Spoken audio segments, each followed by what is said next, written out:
Hi there and welcome to another video in my series of A to Z of authors from my bookshelf. And here's Tilly, come on. There she is. Come to say hello. Yeah. So before I start on this one, I just want to explain a little about how I'm choosing the authors for this particular series, because I'm going through my bookshelf.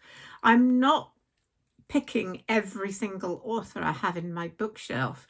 My criteria for picking these books for these videos is that I must have read at least 2 to 3 books of each author, even if I haven't got all of those books actually in my bookshelf.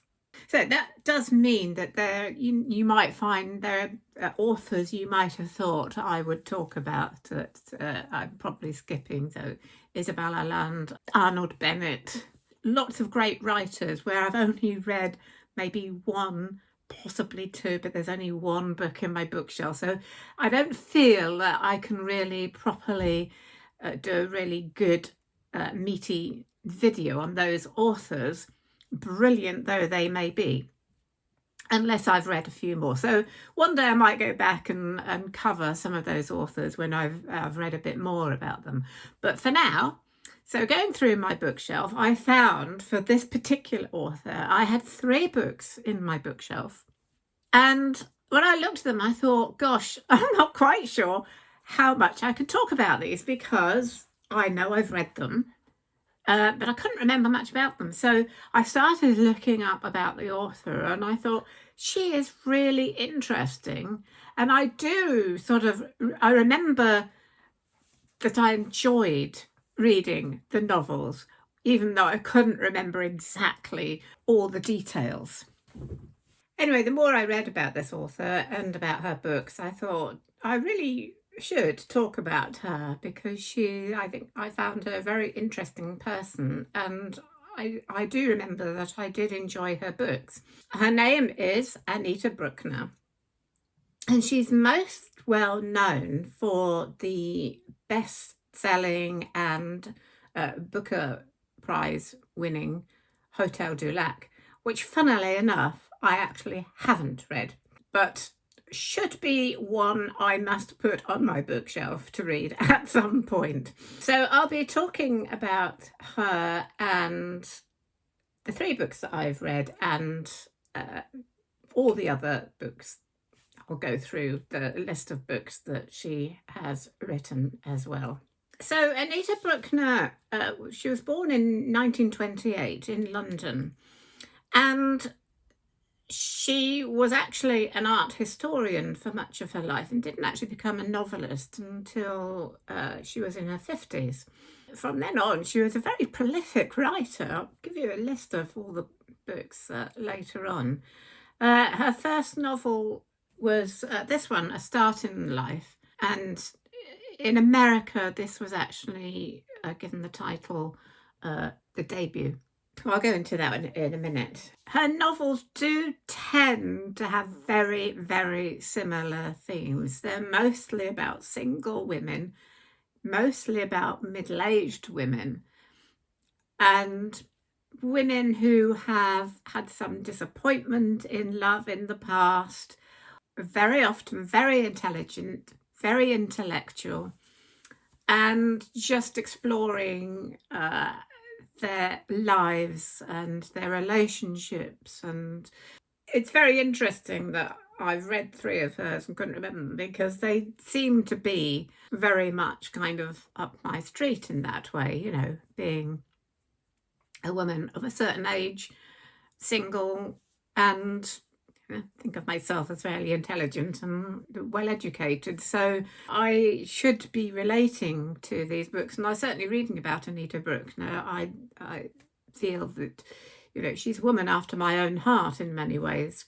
She was the daughter of Jewish Polish immigrants to England, and interestingly, in the 1930s and during the Second World War, her family opened up their house to Jewish refugees fleeing from Nazi Germany.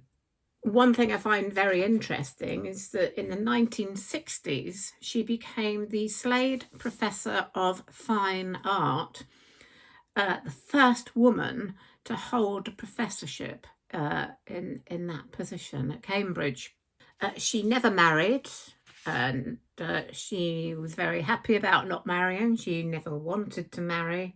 So with my mother having been an artist, and I've always been interested in art history all my life, and myself never having married, never particularly wanted to, I find I relate very much to Anita Brookner. Sadly, she died in 2016 in her 80s. So as I said before, amazingly, she did not publish her first novel until she was 53. That was a start in life, as I said, and just a list, such a prolific list for somebody who didn't start writing until that age. It's a huge list. Her second novel was Providence, then there was Look at Me, then Hotel du Lac, which was the Booker Prize winner, then Family and Friends, A Misalliance, which I have, A Friend from England, Latecomers, Lewis Percy, Brief Lives, A Closed Eye, Fraud, that's the other one. Oops, that's the other one I have. A Family Romance, A Private View, Incidents in the Rue Logier, Altered States, Visitors, Soundings, which is a collection of essays, Falling Slowly, Undue Influence, Romanticism and Its Discontents. I don't know if that doesn't sound like a novel, that one. It might not be a novel. I'm not sure that all of these are actually novels. The Bay of Angels, The Next Big Thing, which was called Making Things Better in the US, that was longlisted for the Booker Prize. The Rules of Engagement, Leaving Home, Strangers, and At the Hairdresser, which is a novella.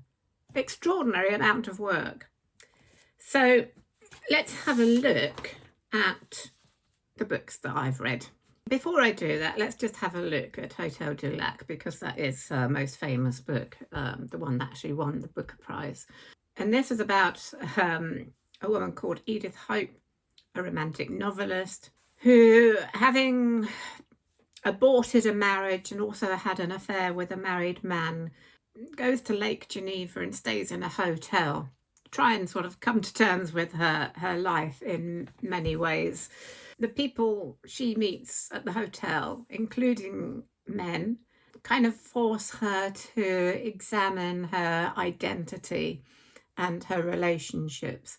So again, like with many of her books, it's very much about a single woman just evaluating life and relationships. She has a very dry humour. It's quite an English, dry, wry humour. And looking through some of the books that I have, I rather like that kind of humour. So that's Hotel du Lac. Let's have a look. So the first book I have is the first book that she wrote, the first novel that she wrote, which is A Start in Life, or in America, the debut, first published in 1983. And let me just read the premise on the back. Since childhood, Ruth Weiss has been escaping from life into books, from the hothouse attentions of her larger-than-life parents into the gentler warmth of lovers and friends. And now Dr. Weiss, at 40, knows that her life has been ruined by literature, and that once again she must make a start in life. I love that premise. We get to see her life and her life leading up to this juncture, and there's no sort of very, very strong plot. It's very much an exploration again of these themes of aging, of parentage, the perils of school, friendships, lovers, marriage. And again, very sophisticated, again with that very dry humour. It's it's a good read.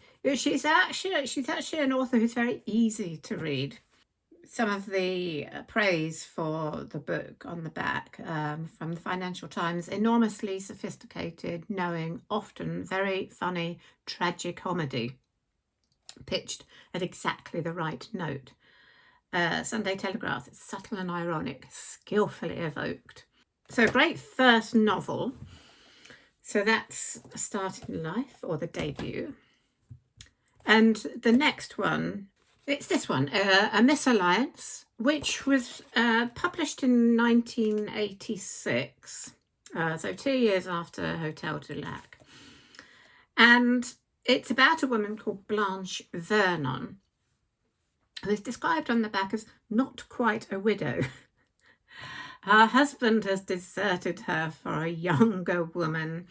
She finds solace in places like the National Gallery, while her friends see her as becoming increasingly eccentric. One of the things that she explores in this book through this main character is the contemplation of why certain women, those who may be over emotional, alluring, but probably quite shallow and manipulative, are the ones that find men and relationships, whereas people like her, the main character, sensitive, intellectual, intelligent, tend not to. I can relate to that. But she meets another woman who is very, very similar to that kind of woman that she's just been contemplating, and also the woman that sort of allured her husband away as well.